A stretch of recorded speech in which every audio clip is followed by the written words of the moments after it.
I have heard so much lately, and it have even said it myself. I wish would go back to normal. Normal. What does really normal mean? Where were we when we thought things were normal, and has things ever really been normal?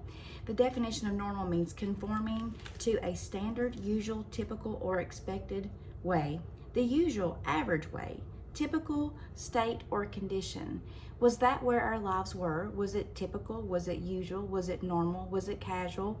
Those are things to think about, because sometimes being normal or being in a normal state also causes complacency. It causes us to be comfortable. It causes us to go through the same actions over and over again. Now, I miss some of the things the way that they were, but some things have changed. What does abnormal mean? Right now, I think that we can consider this an abnormal time based on what we call normal. Abnormal means it's deviating from what is normal or usual or in an undesirable way.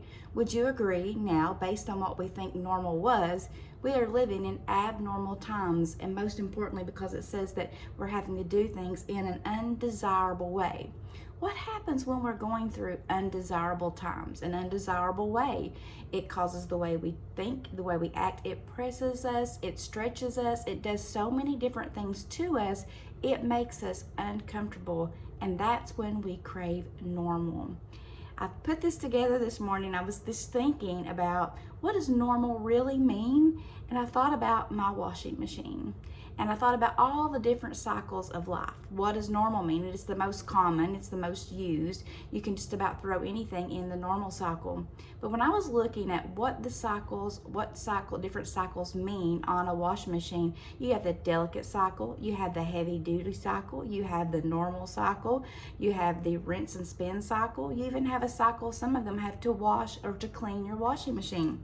I want you to listen to what I looked up and found out about washing machines. It says this: the more agitation there is, the more aggressive the cleaning. I want you to think about that. Now, this is a great analogy about life and about being on the normal cycle.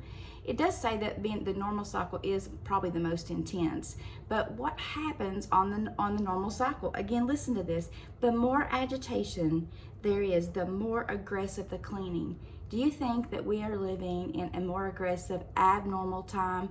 Maybe it's because there is a much deeper cleaning that needs to take place inside of us, and most definitely inside of this world. So sometimes, even though we would like to choose the normal cycle, we have to go out of our way and prepare things differently to put it on the delicate cycle, or maybe it's so intense, it's so dirty that we're going to have to do a heavy duty load. There are so many other things that play a part in the washing machine cycles, like the temperature or the detergent or the things that can go in and the things that cannot go in. 1 cup of Clorox can ruin a load of laundry. Just think about when we're washing the towels, how that we may want to bleach them to make them whiter or cleaner. There's so many particles and so many different things going on inside of that washing machine. What about our soul? What cycle is it going through? What is God using? What special additives or detergents or cycles is He needing to use in our life right now? So remember, normal is just normal. And sometimes when we have abnormal situations, it forces us to move forward, to stretch, to reach out, to learn new things about ourselves if we are willing to accept the cycle change.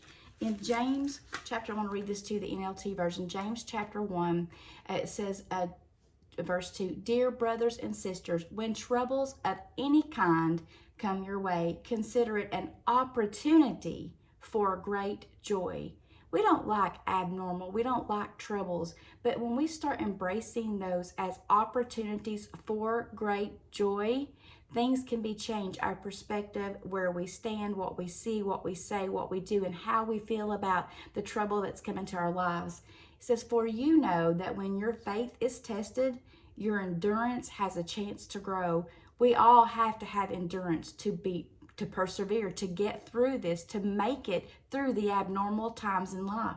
So let it grow, for when your endurance is fully developed, when you get to that place, when you're fully developed, it says you will be perfect and complete, needing nothing. A lot of us don't like abnormal because it does leave us in need.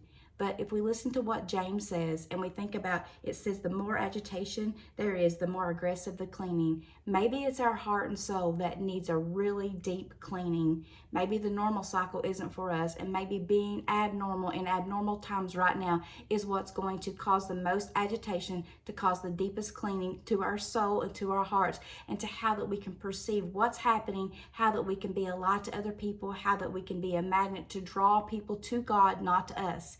Remember, it's our story for His glory. And maybe normal wasn't so good after all. Maybe we should embrace the abnormality that's going on right now and realize that it's an opportunity for great joy.